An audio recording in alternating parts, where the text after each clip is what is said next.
Hey there, friends. Welcome to Just the Gems. I'm Brandon, and this is not what I was planning to do this week. Somehow, in the course of my life happening, I forgot that Fire Emblem Engage was coming out. So I had big plans to review another game this week, and that's still gonna happen, game title TBD, but I wanted to strike while the iron is hot. So here are my first impressions of Fire Emblem Engage. Lights from 1,000 years ago, shaking off a hazy dream. So I'm relatively new to Fire Emblem. I've played 3 houses in its entirety, and I've played a very small amount of Fire Emblem Echoes. I would say probably just one Echo. I haven't gotten to the rest of the Echoes yet. Just the one Echo. Note to self: write better jokes. This is an Apple Pencil. This is doing nothing. So my experience is limited, but I can say after the first 3 or 4 hours of Fire Emblem Engage that this is my favorite Fire Emblem ever. There are several reasons why that's true, so I'm going to break them down in a basically spoiler-free sort of way. Like I said, this is just the first few hours of the game, so even calling anything in here a spoiler is maybe a little bit of a stretch, but I know a lot of people, like myself, enjoy going in with zero knowledge whenever possible. So keeping that in mind, I will do my best to keep any spoilers out of this. Here we go. In terms of the story, which if you're a viewer of my channel, you know by now that is the most important thing for me. I can say this definitively, comparing this game to its predecessor, Three Houses, having an actual main character makes a world of difference. Aylir has a personality. I cannot overstate how important that is when it comes to connecting with a character. And also, in explaining why all of these other characters rally around your main character. It's hard for me to understand why the characters in, say, the Persona series, for example, rally around these emotionless, stoic, empty characters the way they do. I know you're supposed to think that your personality is showing through somehow. That's been the lie that's been told since the early days of role-playing games. I'm here to say it's not true. My personality is not showing through in the main character of Fire Emblem Three Houses. She was just a blank slate. Nothing going on upstairs. It's a shame. Besides the main character, which, again, I can't overstate how important that is to me, the other characters are really well-rounded so far, very interesting characters, very interesting people. I'm really enjoying their personalities, when they clash with each other, their relationships to the main character. I particularly love Fram and Clan, how they are the biggest fans of your character, but also are there to support you. It's great to see that there are these relationships that are already being built even just a few hours into the game. The voice acting as well so far is really good. I mean, it's maybe a step above your typical anime voice acting quality. A lot of the same actors that you're going to hear in your favorite anime shows are, of course, voicing characters here. That's just the way the industry is. Pretty sure that video games pay way better than anime does, too. So I'm sure most anime voice actors are consistently pursuing work in video games, and I can't blame them. So I'm going female ear. Is that what we're saying? Male ear and female ear? I got the girl character. She looks like a little chipmunk. Just want to pat her on the head and give her a juice box and send her outside to play. I don't know. But anyway, because I'm going the female lead route, I've got Laura Stahl as my main character, and her performance so far is just fantastic. She hits the emotional highs and lows so well. She's a veteran. I've heard her in probably 100,000 things, and she's doing a great job so far. Now, the story itself, like I said, I want to avoid spoilers, so I'm not going to say too much. I will say that it's using the kind of cliche amnesia trope that so many role-playing games do. Normally, I would dock it a few points for that, but it seems to be setting up something slightly darker and more twisted than your typical amnesia plot sets up, based on 1 or 2 things that happened very early on in the game. I'm willing to give it a pass and see how it goes. I know that a lot of games like to use the amnesiac main character as a way to provide explanation for the way the world works to us, the players. It's a little bit of a crutch and one I would like to see less frequently, but it is what it is. Now, the combat is what you are here for if you're a Fire Emblem fan. Now, not to say anything bad about the stories in Fire Emblem games. Like I said, I have very limited experience. The story in Three Houses didn't blow me away. I was pretty interested in the story in Fire Emblem Echoes, so I'm looking forward to getting back to that, especially now that I own it physically. I didn't expect the story in Fire Emblem Engage to be as, I'm sorry, engaging? That was the last time. First and last. No more. I'm not going to put you all through that. So I'm happy to say that, again, based on my limited experience, the combat in Engage is just freaking fast and furious and fabulous. I'm currently also playing Tactics Ogre Reborn, which is great in its own way. It's a classic, but it's very clear to me that it is a much older game than Fire Emblem Engage is. The combat in Engage is just buttery smooth. Everything from just the animations in battle, the forcefulness of the hits, everything just feels like it has a lot of weight to it. The animation, yeah, the battle animation is just phenomenal.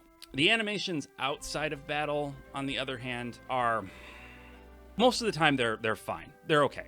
The thing that boggles my mind, though, is someone high up on the development team saw this walk cycle and said, yep, that's good. That's good enough to launch. Let's do it. Put it out. It's a bad walk. It's a bad walk. It's a bad walk animation. You can do better than that. But again, that's a nitpick. It's such an unimportant thing, but I wanted to mention it because it made me laugh, and I think that it wasn't intended to. Now, the graphics are beautiful, particularly for a Switch game. And I know this is where a lot of people will start talking about the graphical capabilities of the Switch, and some people would suggest that the Switch is in need of an update or even a new console, and other people get seemingly offended by that notion, like they take it personally somehow, and I don't really understand that. It's, you know, it's a game system from a company that has nothing to do with any of us. I do think that the Switch is very capable of putting out beautiful graphics, and we've seen it time and time again. A lot of it comes down to art design. If the art design is strong and can work within the limitations of the Switch, you get some amazing graphics. Fire Emblem Engage has some amazing graphics. Now, I wish that the graphics engine could render things that were further than 5 feet away from you. The pop-in is very, very bad, but when you're looking at things up close, which is what the game wants you to do most of the time, it's beautiful. No flaws. The music, on the other hand, it hasn't left a single impression on me. Is Fire Emblem known for its music? Let me know in the comments if there are some standout Fire Emblem tracks from across the series that I should check out.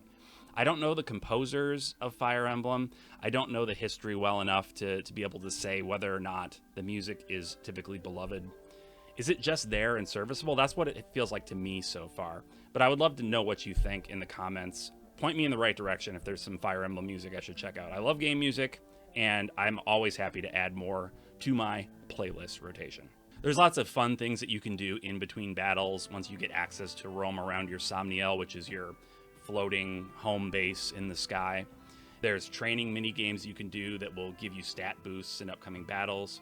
There's the arena where you can basically set two characters against each other in a one-on-one style battle. It's all automated, but it's essentially a way to gain some experience in between battles.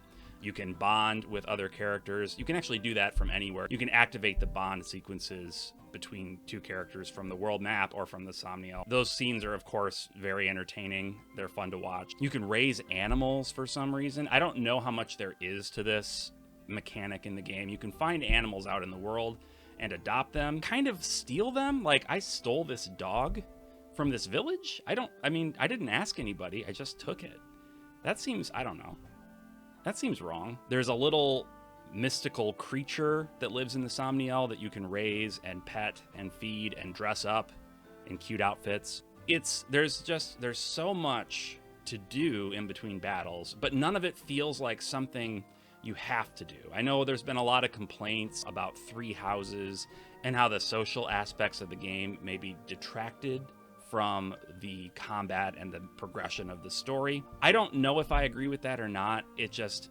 none of it made a super strong impression on me at the time. Like, I guess I didn't have anything to compare it to previous entries wise, so I didn't really know if there was some notable difference in Three Houses. But I can say, having played Three Houses, that there's a notable difference here in the sorts of things you can do and the sorts of things that you'll be motivated to do as you're exploring the Somniel in between battles. I love that there's a world map. I love that it feels like you're going on an adventure. One thing about Three Houses that, in retrospect, I don't think I liked quite as much is the fact that you are basically stationary at this school for a good chunk of the game, at least, and going out and engaging in battles and then coming back, and you're not really progressing across the world. It feels a little, I don't know, insular. I don't know if that's the right word, but it just feels a little bit too contained. Whereas now you arrive at a new country, enter a village, maybe you fight a battle, you move on to the next area, and you're traversing the world in a much more interesting way. And it makes the story more, I'm not going to say engaging. Not going to say engaging. That word is off limits. Off limits. It makes the world and the story a lot more fun. Engaging really is a good word. Anyway, I'm hooked. I expected that I would like it just based on the couple of trailers that I saw, and having enjoyed the previous game and having started to get more into tactical role-playing games in general. But I think I was a little bit surprised at how much I ended up enjoying it and how I just want to get back to it. Like, I would rather be playing that game right now. Honestly, I want to go upstairs and I want to turn the Switch on and I want to play the game some more. But I needed to get this out here for you all. If you're on the fence, if you're like me and maybe you haven't delved too deeply into the tactical role-playing genre, do yourself a favor, just check it out, okay? If you want to wait for a sale, you might be waiting a while. It's a Nintendo first-party game, so maybe that's not the best idea. Save up your nickels. Get this game as soon as you can. It's so fun. It's so entertaining. There's a main character that speaks. I don't know. Maybe that's more commonplace in Fire Emblem, and Three Houses was kind of the odd man out. I don't know, but just having a main character who speaks and participates in the story is just so good. It's so good. Anyway, have you started Fire Emblem Engage? Let me know in the comments what you think of the game so far. No spoilers. Let's keep the comments a spoiler-free zone for folks that are just getting started. I think I'm on chapter 6, so I'm not too far into the game. But I still, if we could keep the spoilers completely out of the comments, I think that would be for the best. But let me know your general thoughts on the game. I want to know if you're enjoying it and how it compares to previous Fire Emblem games. That's really interesting to me because, like I said, I just have so little experience with the series. And I'm looking forward to starting to dive into the back catalog. Well, that's it. Thank you so much for watching. I really appreciate it. If you would please like the video.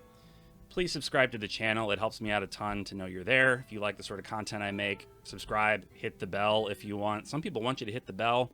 I think hit the bell if you want to. The bell's there. You can ring it. You don't have to ring it if you don't want to. But ringing the bell is good for me. Maybe it's good for you.